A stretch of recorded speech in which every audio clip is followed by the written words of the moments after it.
Olá, espero encontrá-los todos bem. Meu nome é Cláudio Melo, sou professor aqui na Faculdade de Atenas de Sete Lagoas e hoje eu venho ministrar para vocês um tema de clínica médica que é a hematologia benigna. Então são doenças benignas que estão presentes dentro da hematologia e nós vamos ter uma outra aula de hematologia malignas. Então o que contempla ou o que contemplará a nossa discussão hoje? Ela vai estar em cima ou principalmente nas anemias, que é um tema muito recorrente nas provas de residência. No ENAMED do ano passado teve uma questão que abordou isso de forma direta, mas eu também vou trazer algumas discussões como este tema pode estar envolto de outros temas de forma indireta, né? Então, exemplo, um paciente com dengue, por vezes, não vai ter uma pergunta especificamente sobre anemia, mas a avaliação do hemograma, do hematócrito, se faz importante. Um paciente, uma gestante, durante um pré-natal de risco habitual mesmo, seja em GO ou seja em medicina da família, pode ser que seja cobrado também conceitos em relação à reposição de ferro, ao valor de corte. Então, durante a exposição, nós vamos discutir um pouquinho sobre isso. E aí, os dois temas principais aqui vão ser, primeiro, como fazer o diagnóstico diferencial das anemias carenciais, e a gente também vai falar um pouquinho sobre como abordar uma anemia de forma geral, né, para tentar justamente distinguir aquelas que são carenciais daquelas que são hemolíticas. E dentro de cada uma dessas, né, desses tipos de anemia, nós temos outros subtipos ou alguns subtipos que nós, por vezes, teremos que fazer diagnósticos diferenciais, porque a abordagem, principalmente terapêutica e muitas das vezes da causa, também se difere. Então, entre alguns dos casos que nós vamos trazer aqui, ou slides, vai muito a discussão de como abordar e que nós não devemos e nem podemos tratar todas as anemias como carenciais e principalmente por baixa de ferro. Apesar de, claro, a epidemiologia dessa etiologia seja realmente muito maior do que as demais. Mas o que a gente, por vezes, vê na prática e por vezes vê também muitos alunos errando nas provas, são essa generalização como se a anemia fosse tudo igual, né? Ou que a anemia fosse sinônimo de usar algum complexo de ferro, ok? Então vamos lá. Então vamos começar falando um pouquinho de conceito. Aqui eu mudei um pouquinho quem acompanha já algumas aulas comigo aqui sabe que eu tento sempre contextualizar com uma questão primeiro, mas dito um tema com um ponto muito específico que é a anemia, eu decidi inverter um pouquinho dos processos. Nós vamos ter, claro, algumas questões que contextualizem isso aí, mas eu quis trazer um pouquinho primeiro de conceito, alguns conceitos, para depois a gente discutir algumas questões, tá? Então, primeiro, entender o que é anemia. Então, a anemia é a diminuição dos níveis de hemoglobina circulante, seja por uma diminuição de massa eritrocitária, seja por uma quantidade suficiente de hemoglobina em cada célula. Então, essa frase aqui já traz um conceito que, muitas das vezes, na prática clínica, muitos de nós acabamos errando, ou subestimando um ou superestimando o outro. Então, o ponto-chave da anemia é a hemoglobina. Então, o parâmetro que mais tem fidelidade no diagnóstico da anemia é a hemoglobina, apesar de que nós podemos e devemos avaliar o hematócrito e a contagem global de hemácias, porque isso também pode nos direcionar para uma possível etiologia. Mas se eu tenho um parâmetro em que eu tenho que avaliar e que vai realmente confirmar esse diagnóstico, é a hemoglobina. Então lembrem disso, porque muita gente às vezes acaba conduzindo de forma inadequada em um paciente que por vezes está com hemoglobina normal e o hematócrito alterado, ou também hemoglobina normal e um número de hemácias diminuído. E muitas das vezes acaba tratando como se anemia fosse e muitas das vezes pode ser que não seja, ok?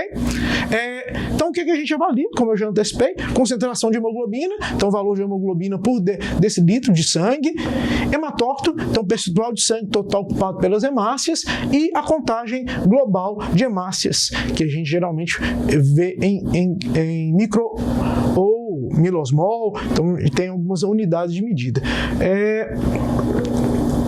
Muitas das vezes esse hematócrito ele vai estar será importante para o hematócrito e a própria contagem global de hemácias para o possível diagnóstico da etiologia da anemia, pois ela pode ser uma doença, ela por si só, mas muitas das vezes ela é consequência de alguma outra doença. Então, entender esse cenário dos valores hematimétricos nos ajuda muito a tentar definir possíveis etiologias da anemia.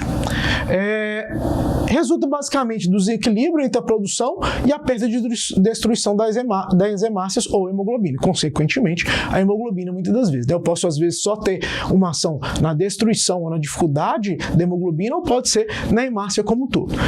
Pode ser tanto uma manifestação de doença como uma doença em si. Então esses dois conceitos aqui são importantes. Por quê? Porque muitas das vezes a gente só pensa na questão relacionada à produção, ou o contrário, só pensa na destruição. E um paciente com anemia, ele pode estar com um ou outro processo, ou por vezes até com os dois.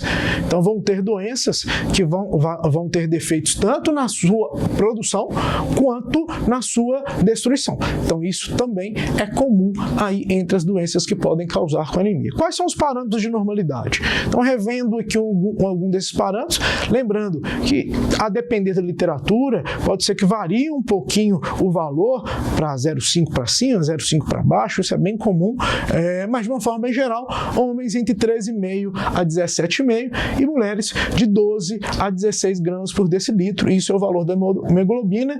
O valor do hematócrito, 40 a 52 para homens e 36 a 48 para mulheres. Hemácias, 4,5 a 5,9 milhões e mulheres, 4,1 a 5,1 milhões. E isso, parâmetros normais para nível do mar, né? Então, quanto maior a altitude, esses valores vão modificando por causa da adaptação da produção e da quantidade de hemoglobina, de hemácia de hemoglobina que são necessárias para garantir um bom aporte de oxigênio em um ambiente em que muitas das vezes esse oxigênio não está tão disponível, né? Então, quanto mais nós vamos aumentando a altitude, menos esse oxigênio está disponível, mais as nossas células, principalmente a hemoglobina, a hemácia, precisa estar especializada em quantidade e em qualidade para conseguir manter essa oxigenação dos tecidos de forma adequada. Então, esses valores são diferentes ou deveriam ser diferentes quando nós avaliamos um paciente que está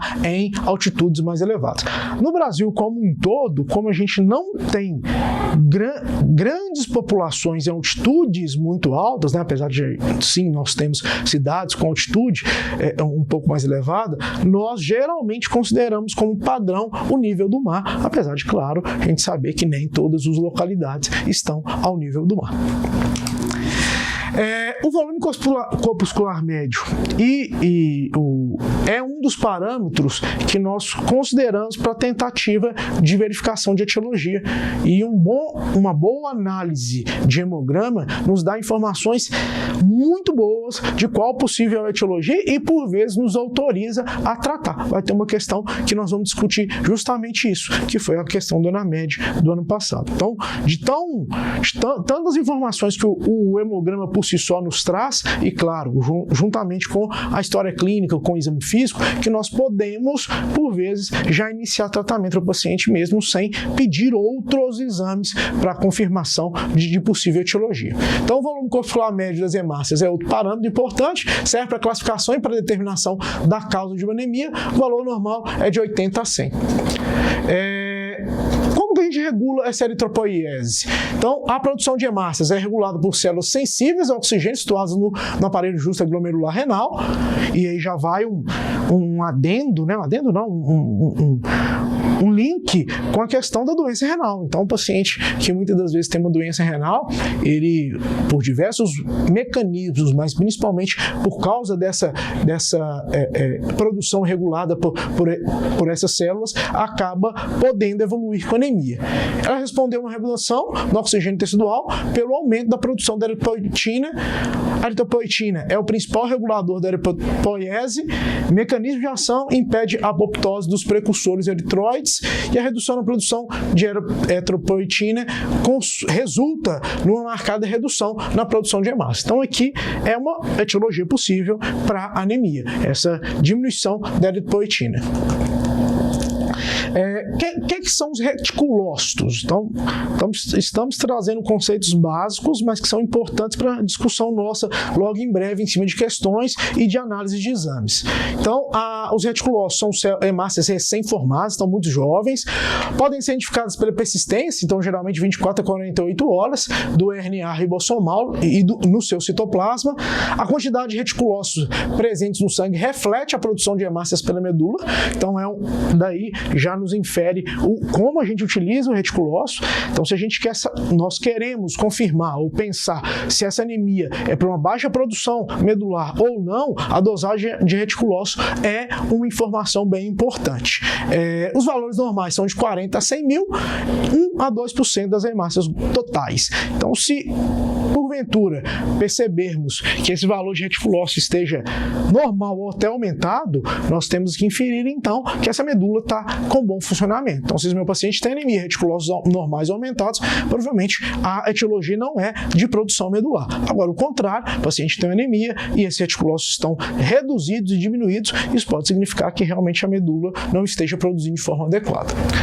Dois mecanismos básicos das anemias, né, são a diminuição da produção das hemácias, como a gente já citou, pela medula óssea, que é o local de produção, e destruição ou perda acelerada das hemácias, que aí pode ser um sangramento, pode ser um sequestro esplênico, né, o baço quebrando aquelas hemácias. Então, são as principais etiologias, entre outras que nós vamos discutir aqui. Então, vamos para a primeira questão aí da nossa aula. Então, paciente ACL, 62 anos, sexo masculino, queixando de cansaço progressivo há alguns meses, dor em sua língua, o canto da sua boca está machucado e tem dificuldades para engolir os alimentos. Preocupado com sua perda de peso, procurou um médico. Ao atendê-lo, o médico constatou, além dos problemas descritos, unhas quebradiças, esplenomegalia e massa palpável em flanco direito. Exames laboratoriais solicitados mostraram hemácias 2.950, hematócrito 23, hemoglobina 7,8, VCM também reduzido, então os demais todos também, VCM de 74, então também reduzido, e o HCM também de 24. A gente acabou não citando o HCM, né? Quanto um volume, eu costumo falar que o HCM é a coloração, né? Então, tanto o tamanho quanto a coloração dessa hemácia também está reduzido. CHCM, que seria a média entre os dois, também reduzido, e o RDW, que é a variabilidade dos tamanhos de hemácias, também aumentado, né? Então, esse é o parâmetro do hemograma, que é geralmente o primeiro exame a ser solicitado, ou o que a gente tem de pontapé inicial para se solicitar outros exames. Aí foi pedido outros exames. Então, ferro sérico baixo, de 8, ferritina, de 9, também reduzido. Taxa de saturação de transferrina também reduzido, aumentado. A saturação de transferrina, aqui a capacidade total de ligação de ferro, aumentada, e a saturação de transferrina também é 1,6% reduzida. A protoporfirina livre eritrocitária de 112 e também aumentada. Então, esse perfil de ferro, gente, que muitas das vezes a gente chama e vê até solicitações de exames dessa forma, ele se faz necessário principalmente quando eu quero caracterizar essa anemia de uma forma um pouco mais específica, tentar confirmar ou excluir algumas hipóteses diagnósticas. Porém, muitas das vezes, esse não é um exame de rotina, de rastreio para todos os nossos pacientes. Então, um paciente que, a princípio, não tem nenhuma demanda, claro, você examinou, viu que ele está hipocorado, viu que ele tem uma massa palpável, já está desconfiando da possibilidade de uma anemia carencial ou de doença crônica, talvez já sim vale a pena a gente pedir o perfil de ferro. Mas o contrário, paciente, por exemplo, assintomático, paciente que foi para fazer uma rotina laboratorial ou que muitas das vezes tem um achado muito inespecífico, o hemograma, ele já tem de servir como um exame de rastreio e muitas das vezes até mesmo de diagnóstico. Esfregaço periférico, está com pelistos, hemácias em charuto e lápis e hemácias em alvo. Esse é um outro detalhe também importante, gente. Várias questões de prova trazem na hematologia, e faz todo sentido, a questão histológica, a questão citológica, avaliação de lâminas, descrição de alguns achados do esfregaço. Dica para quem vai fazer a prova: Cláudio, eu preciso memorizar todos esses achados, visualmente e nós vamos mostrar várias imagens aqui de lâminas. Muitas das vezes, os mais recorrentes, ou aqueles que são quase patognomônicos, ou muito presentes em algumas doenças, isso tem que ter um grau de memorização. Não são todas as provas que vão trazer a imagem da lâmina para que você faça interpretação. Essas são as minorias, ou muito poucas, no dia a dia. Mas a descrição, como está aqui, você muitas das vezes tem que acabar tentando fazer o link com uma possível doença. Beleza. Então, o que é que se perguntou aqui, né? A incorreta. E nós vamos, prioritariamente, nesta aula, falar ou usar questões incorretas, gente. Então, eu tenho dois motivos para colocar questões incorretas muitas das vezes nas aulas. Uma é a redução da familiaridade de vocês com esse tipo de questão, porque até bem pouco tempo a maior parte das nossas questões eram apenas corretas, e outras que, para estudar, as questões incorretas são bem interessantes. Por quê? Acaba tendo, por vezes, 3 a 4 corretas, e que você, ao ler, pode aprender um novo conceito ou consolidar aquele conceito que você tem, e apenas uma que realmente talvez tenha um erro, e na maior parte das vezes esse erro em parte da frase ou um pedaço. Muito dificilmente questões como essa vão trazer o texto todo da opção errada. Isso também acaba te forçando a observar detalhes de uma opção que está errada, mas que parte dela pode ter conceitos que realmente são reais e certos. Então vamos lá. Diante do caso acima, que foi o que a gente apresentou, marque a afirmativa incorreta. Apesar da diminuição de absorção de ferro no duodeno e jejum, a cloridria ou gastrogenostomia, por exemplo, ser uma causa de anemia ferropriva, qualquer paciente com essa doença deve ser avaliado para a perda sanguínea, que é a causa mais comum da doença. Então, aqui essa opção, ela já traz para a gente duas coisas que são importantes, que são causas de anemia ferropriva. Então, uma é a baixa ingesta, que é o percentual muito pequeno, são poucos, graças a Deus, que têm pouco acesso ou restrição alimentar por algum motivo específico, que vão ter baixa ingesta. Então, as duas principais são, por vezes, a baixa absorção, mas a principal é sangramento. Então, realmente, será que a gente tem que investigar em todos esses pacientes? Então, lembrando que nós estamos buscando a incorreta. B. A hemoglobina representa a nossa principal reserva de ferro no corpo, seguida pela ferritina, mioglobina e, em menor quantidade, a transferrina. Então, essa opção aqui é interessante. Realmente, o local onde a gente tem maior quantidade de ferro no nosso corpo é a hemoglobina. Mas aqui, talvez, e a banca não levou isso em consideração, porque o gabarito é outro, então já adiantando, não é este, não trouxe o detalhamento em relação ao que seria a reserva. Porque, no final das contas, reserva traz uma ideia de que eu tenha fácil disponibilidade, ou quando eu precisar, eu vou lá e pego. Né? Então, tenho reserva financeira. Então, passei por uma intercorrência, eu vou lá e pego. E o ferro da hemoglobina não é bem assim.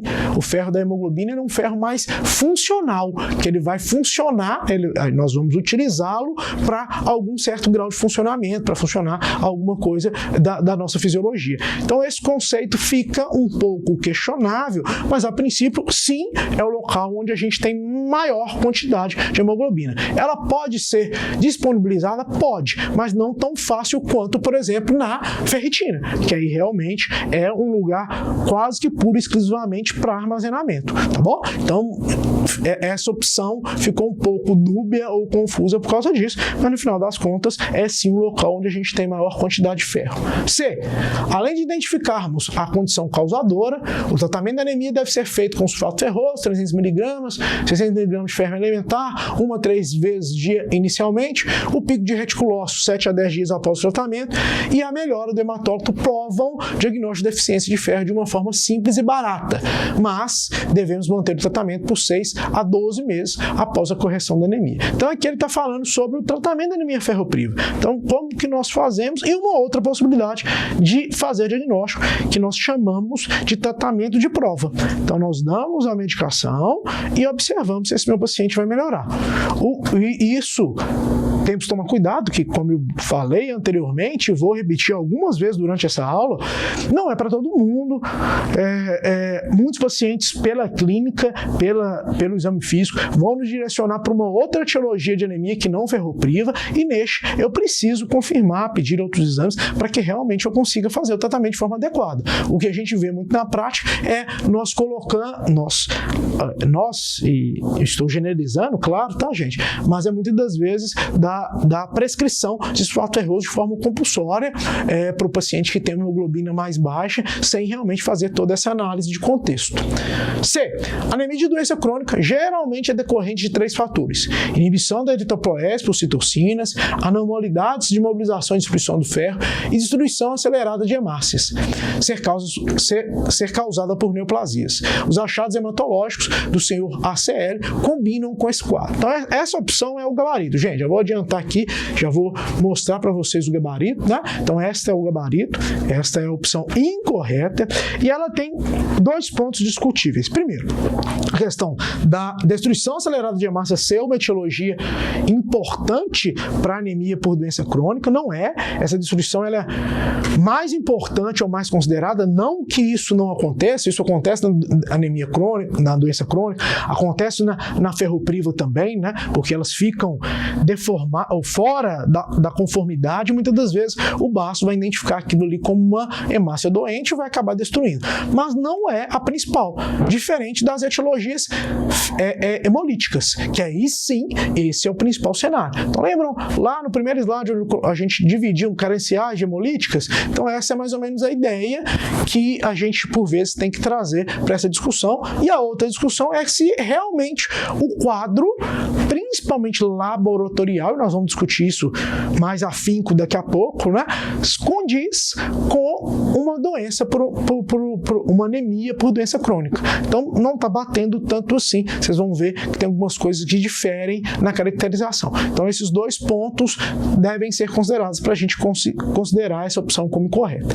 E aí, outra causa de anemia hipocrômica é a anemia sideroblástica, e é real. Pode ser idiopática ou até relacionada ao álcool, é facilmente diferenciada da ferropriva, pois existe um excesso de ferro na hemácia pela alteração na produção de protoporfirina, e nós vamos trazer um slide falando sobre isso. O paciente apresenta os sideroblastos em anel na medula óssea ou corpúsculos de Pappenheim no esfregaço periférico. Então esses são os achados da sideroblástica, e é real. Não é tão fácil como descrito na opção, né, porque a gente acaba tendo que pedir alguns exames a mais, ou avaliação da lâmina e etc, que o hemograma por si só o hemograma não vai trazer essa distinção. Então, neste caso em que eu quero ou preciso fazer a distinção entre uma anemia ferropriva e uma anemia sideroblástica, eu preciso solicitar esses exames confirmatórios para fazer esse diagnóstico diferencial.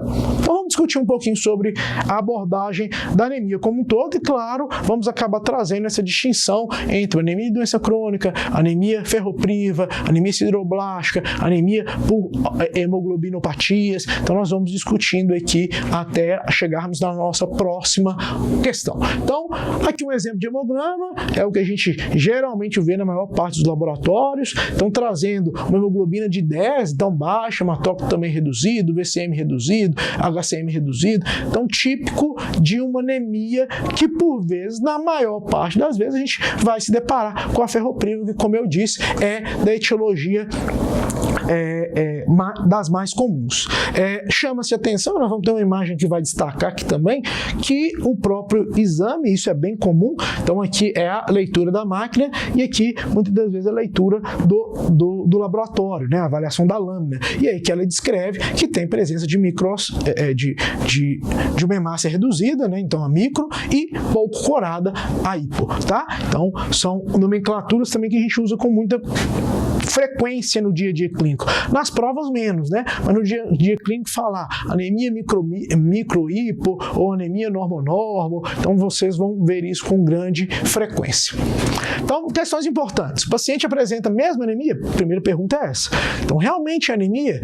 Ah, não, só tem hemácias reduzidas. Será que aí nesse meu paciente eu vou chamar ele como anêmico? Ah, o hematócrito que está, será que nesse paciente eu também, será que não existe outras etiologias para redução de hemácias hemácias e hematócritos que não vão gerar uma consequência na hemoglobina. Então essa é a primeira a verificação. Então, lembrar de parâmetros normais e que difere de homens para mulheres, difere em relação à altitude, que aqui no Brasil, como eu disse, não é uma preocupação tão grande. Gestação, então a gente tem na gestação uma anemia fisiológica, que é uma anemia dilucional, né? Então a gestante, como ela tem um volume sanguíneo aumentado para que isso ganhe, né? Para que o feto receba um aporte sanguíneo de forma adequada, ela acaba tendo um valor de hemoglobina reduzido, lembrando que é a proporção, né? Decilitro por litro. Então, se eu aumento a litragem, vamos dizer assim, e a hemácia não aumenta tanto, na hora de colocar no valor, esse valor vai estar reduzido. É o que a gente chama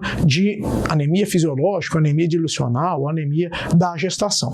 E hemorragia aguda. Então, esse é um outro parâmetro que a gente tem que tomar cuidado, porque a hemorragia aguda, de novo, como é proporcional, se perde a mesma quantidade de hemácias e de líquido, de plasma. E isso, às vezes, no momento da anemia, no momento da hemorragia, a anemia pode ser que não esteja presente, né? Quando a gente dosa a hemoglobina, o paciente vai estar com a hemoglobina normal, mas, de forma funcional, ele sim vai estar anêmico, ele vai estar com dificuldade de transporte e logo em breve, se a gente repete esse exame, né, esse hemograma ao longo do tempo, nós realmente vamos ver essa proporcionalidade ficando diferente, até porque a gente tende a repor volume, esse volume não tem, na maior parte das vezes, hemácia, e aí nós vamos ver essa disparidade. Mas no momento de uma hemorragia aguda, o valor da hemoglobina já não é tão confiável para esse diagnóstico de anemia ou não. Então, outra questão, qual o tamanho médio das hemácias? Então, foi o que a gente disse, né? Então, qual é o VCM? Então, está reduzido aqui. Então, a classificação das anemias, a gente geralmente fala principalmente em cima do VCM, mas vocês também vão falar ou vão descrever muito em cima do HCM, que seria a questão da cromia, o quão colorido, o quão avermelhada está essa hemácia. Então, a microcística, a VCM abaixo de 80, a normal de 80 a 100, e a macrocística seria o VCM maior do que 100, né? Anemia. Aí outra pergunta que a gente vai fazer. Primeiro, é uma anemia? Segundo, o que é que ela é? Ela é microcística? Ela é normocística? Ela é macrocística? Então essa é a nossa segunda pergunta. E a terceira, anemia. Será que ela oriunda de um defeito de produção ou da destruição e perda? Então, a contagem de reticulócitos pode nos ajudar. Normal é baixa, como eu já havia explicado antes, produção deficiente, então provavelmente pode ser uma perda crônica, e alta, destruição ou perda, então uma questão aguda. Então, se a gente vê que esses reticulócitos estão altos, a medula está conseguindo produzir, então eu estou destruindo ela depois ou perdendo de forma aguda. Esses reticulócitos também nos ajudam a tentar essa definição. Então, vamos para alguns fluxogramas aqui para que a gente entenda isso visualmente. Então, vejo, primeiro, o paciente tem anemia. Ok. Então, ele tem anemia. Vamos dar uma olhadinha no VCM dele. Então, se esse VCM for normal ou diminuído, se ele for, eu vou olhar se ele é normal, diminuído ou aumentado. Se é baixo, eu vou pensar principalmente na anemia ferropriva já moderada a severa, porque se ela for anemia ferropriva leve ou inicial, por vezes esse VCM vai estar normal. Então, nessa fase pode ser que esteja normal. Não posso deixar de pensar em anemia por doença crônica, então em alguns casos, e também a talassemia, principalmente o traço talassêmico, ele pode também trazer esse tipo de anemia com VCM reduzido. Para eu completar a minha investigação, vale a pena dosagem de ferritina. Nós vamos ver algumas diferenças entre isso daqui a pouco, né? Qual que seria a diferença, por exemplo, de anemia de doença crônica para ferropriva em relação à ferritina.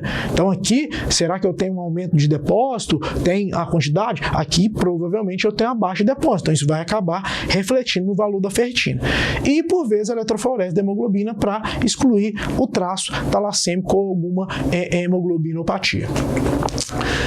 Beleza, então vamos à nossa questão aqui, a questão do ENAMED do ano passado, né, que foi a única questão que realmente trouxe anemia de forma clara. Então, aqui, menina, 11 anos, é levada pela mãe à consulta médica em unidade básica de saúde, UBS, com história de cansaço, palidez cutânea e baixo rendimento escolar nos últimos 3 meses. Então, são sintomas clássicos aí de anemia, tá, gente? Ao exame físico, mucosa hipocorada, 3 cruz em 4, tá bem hipocorado, palidez cutânea. Pulso radial, 104 batimentos por minuto, leve taquicardia, ritmo e cheio. Aparelho cardiovascular, sopro sistólico, 2 em 6 cruzes, que também pode ser um achado da anemia. Então, sopro, principalmente este que vai até 3 cruzes no máximo, num paciente anêmico, é algo bem comum por causa da alteração mesmo da viscosidade sanguínea, vamos dizer assim. E ao passar nas válvulas,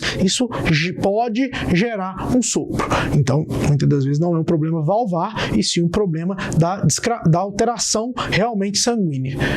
O restante do exame sem alterações, mãe apresenta este hemograma, que foi realizado há 2 semanas, e aí que comprova a hemoglobina de 8,4, a hemoglobina bem baixinha.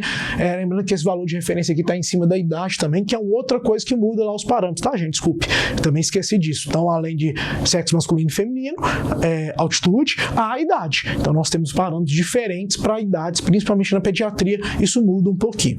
Hematócrito também reduzido, VCM reduzido, HCM reduzido, então estamos tanto com uma cromia, né?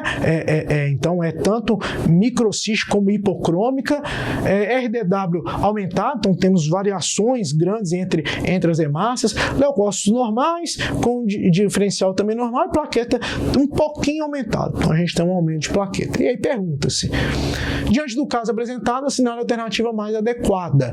Também chama atenção para esses comandos, tá, gente? Então tomem cuidado com isso. O PSU aqui em Minas Gerais é muito comum de trazer isso, e primeiramente trouxe algumas questões dessa forma, não foram todas, mas algumas questões foram assim, que em vez de falar marque a opção correta, fala sobre a mais adequada, ou que nesse paciente o que seria mais adequado, ou qual seria a conduta prioritária, ou o próximo passo daquela conduta. Então várias questões trazem comandos como estes, e vocês por vezes vão ter que aprender a fazer as questões assim, em que talvez, quando se pergunta a alternativa mais adequada, talvez as 4 opções poderiam ser realizadas, mas ele quer saber a mais adequada para esse nosso caso clínico apresentado, tá certo? Então, deve-se dosar o ferro sérico por ser um exame sensível e específico, atentando-se para o ritmo circadiano do ferro, cujos valores são mais elevados para amanhã. Então, essa A aqui realmente não está certa, porque o ferro sérico não é um exame sensível e específico, tá? Ele é realmente muito variável,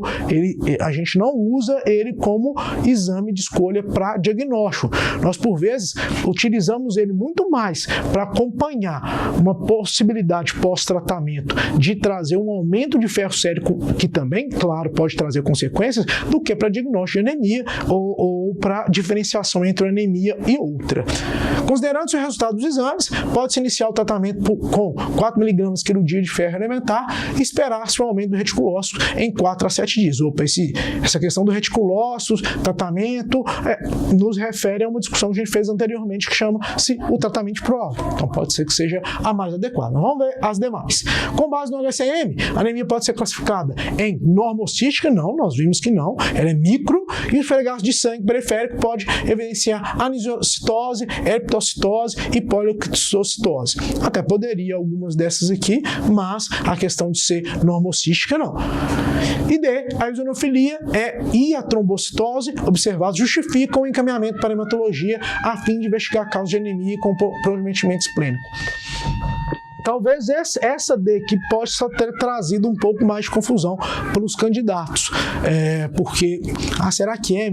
Mas não, isso é bem, essas alterações hematimétricas, até por causa de possíveis etiologias, né? Então, se a gente vê aqui os eosinófilos aumentados, eu falei que estava normal os diferenciais, mas não, os eosinófilos estão aumentados, uma etiologia comum de eosinofilia é a parasitose, por exemplo, né? Então, a parasitose pode ser a etiologia da própria anemia, então, não necessariamente eu preciso encaminhar para o hematologista, eu talvez só tenha que investigar uma possível etiologia para aquele quadro, tá bom? Então o gabarito é letra B de bola, então foi o que a gente já discutiu e trouxe anteriormente, foi o gabarito dessa questão endodinâmica, foi a única que de forma específica perguntou sobre anemia, perguntou sobre hematologia, na verdade, tinha até outras questões, uma delas foi anulada, desculpe, e as outras só citavam em algumas opções, mas não se tratava de forma específica da hemato. Joia, então vamos consolidar algumas coisas que a gente já discutiu. Primeira coisa, a gente vai, por vezes, definir se aquela anemia é uma anemia microcística hipocrômica.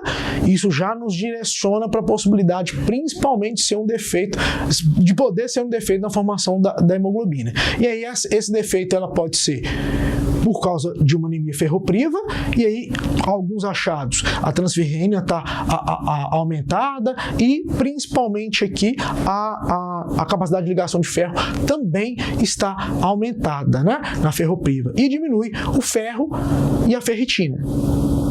Apesar de que a gente não, e o índice de saturação de transferrina, apesar de que a gente não peça para diagnóstico o ferro, para até acompanhamento da questão da reposição se faz necessário. E aí vocês vão ver que na doença crônica muda-se, porque a ferritina ela vai estar aumentada. Então aqui o problema não é, no caso do paciente com doença crônica, não é prioritariamente o depósito de ferro, né? Não é a falta de ferro. Pelo contrário, está até sobrando ferro ali, são por outros motivos, principalmente inflamatórios, que muitas das vezes essa hemoglobina vai estar prejudicada. E aí sim, nós vamos ver que o ferro está diminuído, a transferrina está diminuída, né, por causa um dos mecanismos é que a inflamação piora esse transporte de ferro e a taxa também, né, a capacidade de ligação de ferro diminuída e a saturação de transferrina também diminuída. Então vejam que dá, com essa variação de perfil de ferro, da gente caracterizar muito bem a diferença entre ferropriva e doença crônica. E a outra etiologia citada, ou as outras, né, poderiam ser as talassemias, principalmente os traços talassêmicos, e sideroblástica. E aí a diferença é que aqui nelas a gente tem o ferro e a ferritina e a saturação de transferrina aumentada, e não se altera, na maior parte das vezes, a transferrina e a capacidade de ligação de ferro. Então vejam que aqui não tem alteração de transferrina. Então acaba que se a gente tivesse que elencar, gente, um exame para avaliação, então só do perfil de ferro, o que é que eu posso pedir? Você pode pedir só um, Cláudio. A transferrina, com toda certeza, seria que mais nos ajudaria a tentar distinguir os diagnósticos, já que na ferropriva ela está aumentada, na doença crônica ela está reduzida e na talassemia sideroblástica ela não se altera, ela continua dentro da normalidade, apesar de que, claro, em algum momento destas eu posso ter uma próximo da normalidade, mas na maior parte das vezes a transferrina é realmente o exame ali que nos vai ajudar a distinguir os tipos de anemia e microcísticas e hipercrômicas. Tá, então, pensando nessa defeito de formação, aqui é um esquemazinho falando sobre o que a gente já citou. Então pode ser tanto pela questão da protoporfirina, que aí é a sideroblástica, que é a etiologia que causa isso.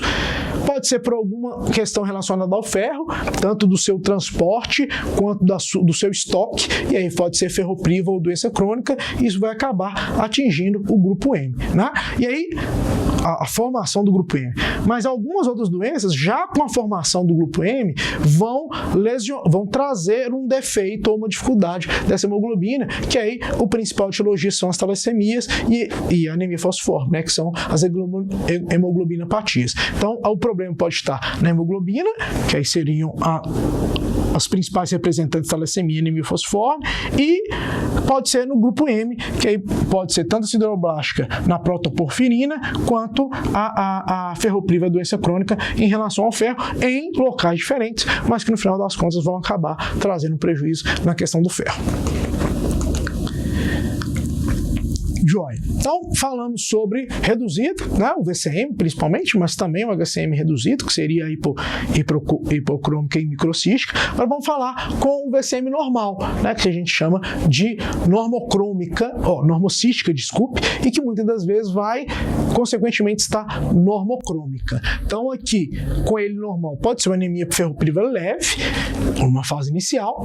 A anemia da doença crônica, a maioria vai estar normo, em vez de ser hipocrômica e microcística, e outras causas seriam aplasia ou hipoplasia medular, insuficiência renal e mielofibrose. Aí aqui vai entrar alguns outros conceitos da avaliação lá da medula óssea, né? Então aqui na normo, se eu tiver com dúvida diagnóstica, eu tenho que partir para alguns exames, como citados aqui, em relação à medula, em relação à avaliação da aplasia ou de uma insuficiência renal também. Então, investigação complementar, dosagem de ferritina, que vai nos ajudar lá naquela história, lembra? Então aqui, principalmente na doença crônica, a ferritina pode estar normal ou até aumentada, verificar a contagem de leucócitos e plaquetas, pensando também na função medular, porque ambas podem estar prejudicadas, e avaliação da medula óssea e da creatinina para avaliação de insuficiência renal. Então, dependendo da etiologia que você está pensando, você vai pedir o exame. Então, isso é de suma importância tanto na prática clínica quanto nas provas, gente, porque por vezes a prova vai te cobrar justamente o que você tem que pedir para aquele paciente e não para anemia como um todo. E muitas das vezes o que a gente vê é saindo pedindo já todos esses exames no paciente que chegou lá para uma rotina ou que está levemente procurado, você ficou na dúvida e sai pedindo tudo, e aí realmente não faz sentido. Então, anemia normocística, o que a gente pensa? Doença crônica e ferropriva, defeito quantitativo, insuficiência renal, baixa da eritropoetina, que nós falamos no início, que é essencial para essa eritropoiese, anemias hemolíticas, destruição, e anemia plásica, a dificuldade da transformação, né, de sair de uma célula-tronco até chegar na célula, na hemácia. Então, anemias hemolíticas, o que a gente vê nela? Aumento de reticulócitos, então o problema não está na produção, a produção está adequada, ela está quebrando muito, e a bilirrubina indireta e o LDH também estão aumentados. Vamos ver hemoglobina na urina, então a hemoglobinuria é algo bem comum, e a gente também pode ter a hemosiderinúria também presente. Então a hemólise, ela pode ser na maior parte das vezes dessa forma, né? Se a gente vê hemoglobinúria, é uma hemólise intravascular, então é dentro do vaso, ok?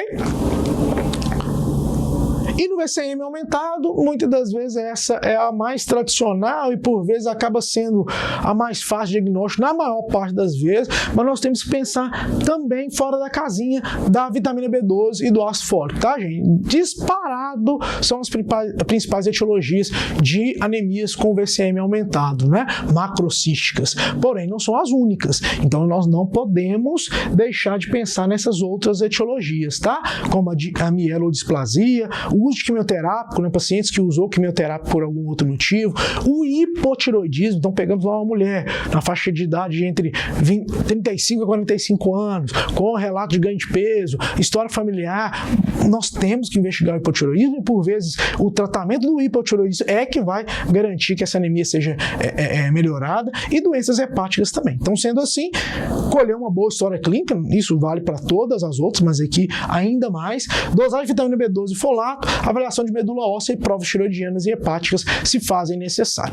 Beleza? Então não esqueçam destes que não estão em negrito aqui. Isso é algo importantíssimo e por vezes é a pegadinha da questão. Vai trazer uma paciente com hipotiroidismo e muitas das vezes, por ser macrocística, nós quase que automaticamente só pensamos em baixa de vitamina B12 e déficit de folato, tá bom? Então aqui a famosa anemia megaloblástica, que seria com achado com o VCM aumentado, o que a gente também percebe? Neutrófilos hipersegmentados, maior do que 6, pancitopenia, então isso pode estar bem presente, e aumento da bilirrubina indireta e de LDH. Então, onde que são as principais fontes do ácido fólico? Vegetais verdes, então a gente absorve no jejum, tem a transformação aqui em B12, que vai acabar gerando homocisteína e metionina. Inclusive aqui, gente, detalhe, hoje cada vez mais se vê a solicitação de homocisteína para a tentativa de verificação da vitamina B12 dentro da célula. Por quê? Porque se essa homocisteína tiver aumentada com o ácido fólico normal, né, muitas das vezes significa dizer que tem pouca B12. Então está sobrando aqui a homocisteína, está faltando B12 lá dentro da célula. Então essa interpretação cada vez mais é utilizada para principalmente aqueles pacientes com sintomatologia, B12 ali no limítrofe, e você quer ver se essa B12 está boa realmente dentro da célula, você vai muitas das vezes dosar o ácido fólico e a homocisteína para essa verificação. Beleza? E o B12? Opa, aqui, o ácido metilmalônico transformado em cinil-CoA depois desse processo, por isso é um processo tão importante, um processo muito importante, ainda mais para algumas células específicas, principalmente neuronais periféricas e mesmo centrais, por isso trazem consequências importantes para esses dois locais. A B12 aqui, de origem animal, é a principal fonte. Então aqui falando e relembrando um pouquinho desse processo, e aqui eu só chamo a atenção para a questão do fator de risco, principalmente gástrico, né? Apesar da absorção não ser no estômago, é uma absorção no duodeno, mas se precisa-se da junção do fator intrínseco, e quando o paciente tem isso de forma prejudicada, seja por uso de um inibidor de bomba, seja por causa de uma cirurgia, né, que reduziu a área estomacal, isso acaba sendo fatores de, seja o uso da metformina, por exemplo, que é um outro fator de risco. Então, na história clínica, eu buscar fatores de risco para redução de vitamina B12 é algo importante, e isso também nos motiva a pedir a B12 para o paciente que realmente precisa ser solicitado a B12, e não de forma compulsória, como nós estamos vendo por aí. Beleza? Joia. Então, vamos para a discussão agora das hemólises, né? Ou de como a gente utiliza o reticulócito, na verdade. Então, se eu estou pensando num paciente que tem reticulócitos aumentados, eu vou fazer a distinção entre perda aguda e hemólise. Então, esse reticulócito aumentado, minha medula está ok. Então, o que é que ele está acontecendo? Ou ele está perdendo sangue ali, ou o sangue não está perdendo sangue, mas ele está sendo destruído. Então, eu vou, claro, história e exame físico sugestivo de perda aguda ou crônica, então eu vou pensar na perda. Se não tem sinais de perda aguda sanguínea, né, aí eu vou pensar mais na hemólise, e ela pode ser tanto hereditária quanto adquirida. A hereditária, as hemoglobinopatias, talassemia, hemofosforme, as membranopatias, esferocitose, leptocitose, e as enzimopatias, principalmente a deficiência de G6PD, que é algo não tão comum, claro, mas entre essas enzimopatias é a que traz maior risco de hemólise. Então, investigação complementar, análise de esfregaço, então avaliação, por isso as lâminas, por vezes, são tão importantes. As provas, acabam trazendo menos a verificação, a visualização, mas descrevem com muita frequência eletroforese de hemoglobina, e dosagem de G6PD também é uma possibilidade nesses pacientes. E adquirida, esse paciente ele pode ter uma hemólise imunológica, principalmente autoimune ou induzida por drogas, pode ter o hiperesplenismo por diversas etiologias e uma anormalidade de membrana HPN principalmente. E traumática, microangiopatia, CIVD, por exemplo, púrpura trombocitopênica, que já foi chamada de idiopática, mas agora é imune, que também entraria aqui agora, né, pelo esse novo conceito. Infecções, aí sim, bem mais comum, exemplo, a malária. Então, são possibilidades de hemólise, tanto hereditárias quanto adquiridas. Investigação complementar, análise do esfregaço, teste de Cumbis, contagem de plaquetas e pesquisas, às vezes, do HPN, se a etiologia pensada for anormalidade de membrana. Então, o mesmo hemograma que a gente apresentou anteriormente, só com o destaque da avaliação da lâmina. Claro, que é um terceiro que faz essa avaliação, né, gente? É o laboratório, então, por vezes, vale a pena a gente confiar, sim, mas conferir ou pedir a conferência se, às vezes, houver uma discordância clínico-laboratorial. Ou o paciente está muito ruim e o laboratório não veio tão assim, né, não confirmou, ou, ao contrário, o paciente está super bem clinicamente e vem um achado que foge do habitual. Vale a pena ou a conferência, você pedir para conferir a lâmina, ou, por vezes, encaminhar para um laboratório que você tem essa confiança ou que conhece quem vai fazer a análise citológica. Então, aqui alguns exemplos de lâminas, né? Então, esferocitose, então aqui é uma esferocitose hereditária, então é realmente em forma de esfera, é bem visível alguns, outros não, né? Outros achados não são tão visíveis, mas estes aqui citados, na maior parte das vezes, gente, é bem tranquilo. Então, a microesferocitose, então a anemia hemolítica autoimune, então vê que o tamanho das hemácias estão diferentes, algumas bem pequenas. A anemia falciforme, chamada, né, os drepanócitos, que são as linfóides, estão bem bonitinhos aqui também na imagem, e os dacriócitos, que é da mielofibrose, que é como se tivesse uma gota, né? Então como se fosse uma gota, um balão. Então vocês vão ver descrito aí com muita frequência dessa forma. Aqui os esquizócitos, que na micro ou na macroangiopatia, então tem aqui alguns esquizócitos. Policromofilia, por intensa eritropoiese, então eles ficam muito corados, e a gente também descreve isso lá nas leucemias ou nos linfomas, essas diferenças de coração ou de tamanho, né, de como estão corados, desculpe, ou do tamanho. Presença de células imaturas, então leucemias agudas, é uma discussão da nossa outra aula, e presença de alguns achados específicos, como é o caso do Rolex, que é o Rolex-ALX, que é os níveis elevados de gama-globulina. Anemia sideroblástica, que é um dos diagnósticos que nós citamos lá, né? Então, Pappenheim e o sideroblasto em anel são achados bem comuns aqui na citologia. Beleza, vamos para mais uma questão, para a gente ir caminhando aí para o finalzinho. Dona Joaquina, 55 anos, com anemia e abscesso subungueal, foi atendida no ambulatório de cirurgia para drenagem do abscesso. Tá? Ela foi lá para drenar o abscesso.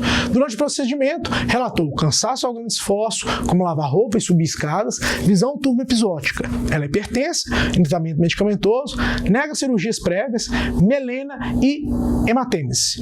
Menopausa há 6 anos, então isso já diminui um pouco o risco de sangramento, né? Ritmo intestinal normal. Sinais vitais, 120/80, frequência cardíaca de 110, frequência respiratória de 16, exame físico, mucosas hipocoradas, 2 cruzes em 4 cruzes, pulso fino, ritmo cardíaco regular em 3 tempos, presença de quarta bulha, o abdômen pouco distendido, hipertimpânico, sem sinais de irritação peritoneal, estado nutricional adequado. Após a drenagem, o médico prescreveu sulfato ferroso e marcou nova consulta para 15 dias. Então, será que num contexto todo como esse, né, com vários achados aí, inclusive de possibilidades de alteração abdominal, né, eu deveria prescrever o sulfato ferroso de cara para essa paciente de 55 anos?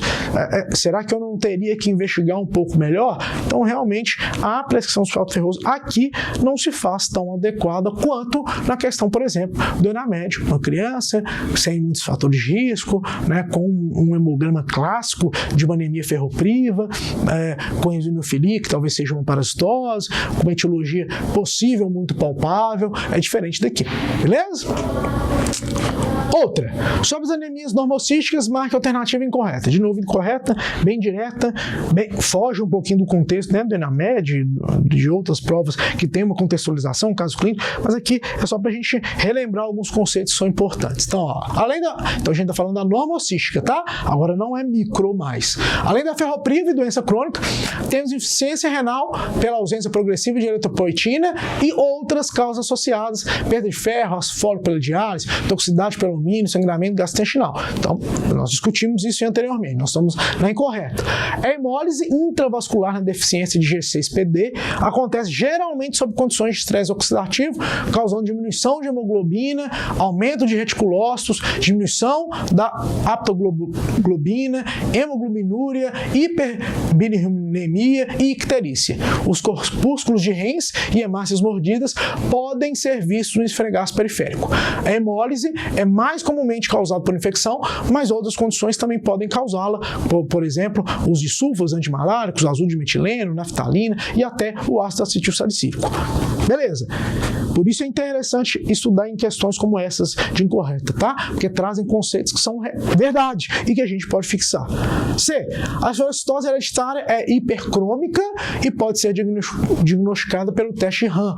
Assim como anemia hemolítica autoimune, encontramos esferócitos circulantes, mas aqui o teste Cumbis direto é negativo. Então nós vamos discutir um pouquinho do teste Cumbis para frente, que é um exame importante que nós citamos como que pode nos ajudar a distinguir algumas etiologias de anemia.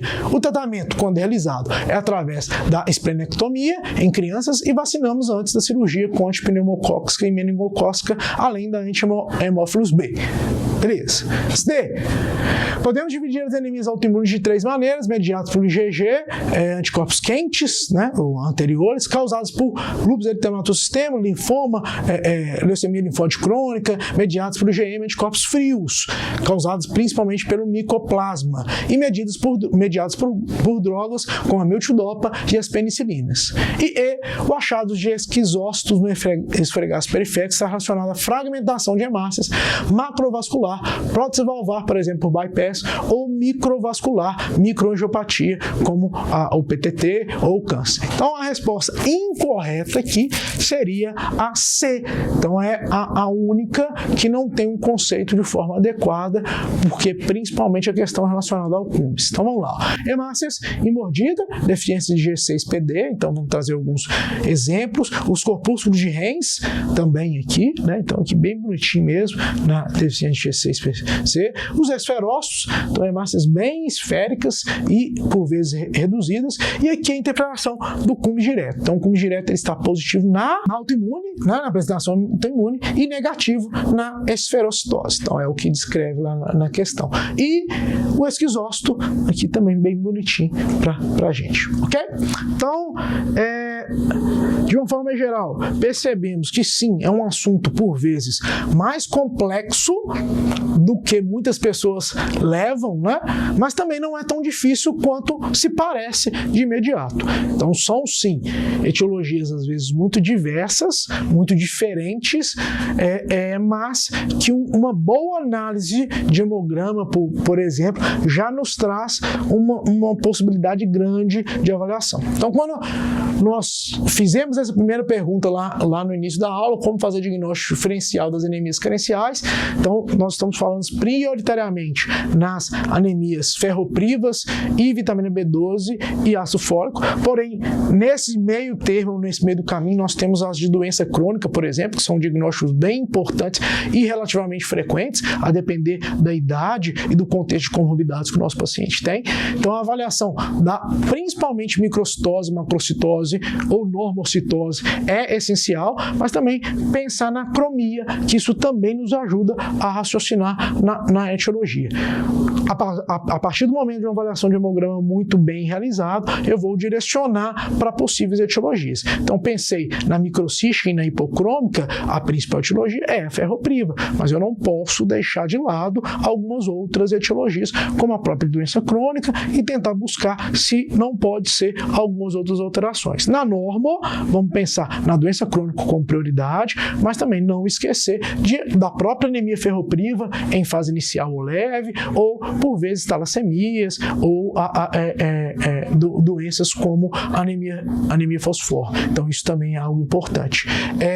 E nas diagnósticos por anemia hemolíticas, essa distinção, por vezes, em alguma questão autoimune ou um sangramento, ou uma doença que por vezes pode ser uma adquirida. Então é alguma coisa hereditária ou uma coisa adquirida. Essa foi a forma ou a maneira que a gente mais tenta distinguir com uma boa anamnese. Então isso é essencial. Então que a gente faça uma boa anamnese, um bom exame físico, claro. Então a gente repete isso na maior parte das aulas que a gente traz para vocês, né, principalmente dentro da clínica médica, mas também, a partir daí, decidir quais exames nós vamos pedir e não sair pedindo tudo quanto há para os pacientes, sendo que a clínica e o exame físico pode sim, e uma boa análise de hemograma já pode te direcionar muito bem para as questões relacionadas à etiologia, tá bom? E um adendo aqui, aproveitando esses minutinhos finais, que a gente também tem que trazer, que costuma cair relativamente frequente nas provas, é a questão da talassemia e da própria anemia fosfor. Então, lembrar das questões relacionadas às crises da anemia falciforme, né? Como abordá-la em relação ao controle de dor, em relação a evitar a baixa de oxigênio, então isso por vezes cai. O perfil, muitas das vezes, relacionado à distinção da eletroforese de hemoglobina, como que eu faço a distinção, a própria questão da anemia falciforme em relação ao traço falciforme e a doença propriamente dita, o quanto a quantidade de, muitas das vezes, outro tipo de hemoglobina, né, principalmente a fetal, pode interferir na frequência de crises. Então, se meu paciente ele tem um perfil em que, né, a quantidade de hemoglobina fetal é maior, isso diminui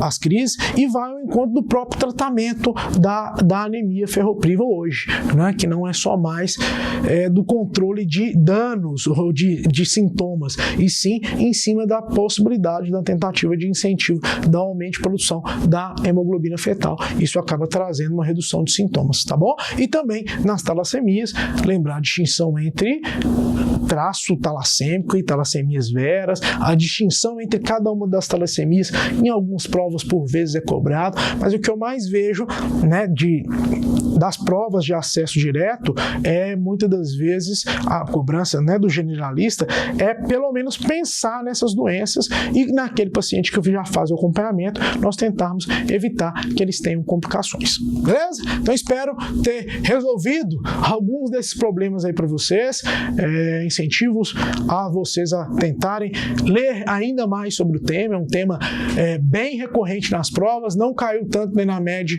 no passado, então acredito eu que talvez tenham um pouco mais de questões aí nessa próxima prova, tá bom? Abraço a todos, bons estudos!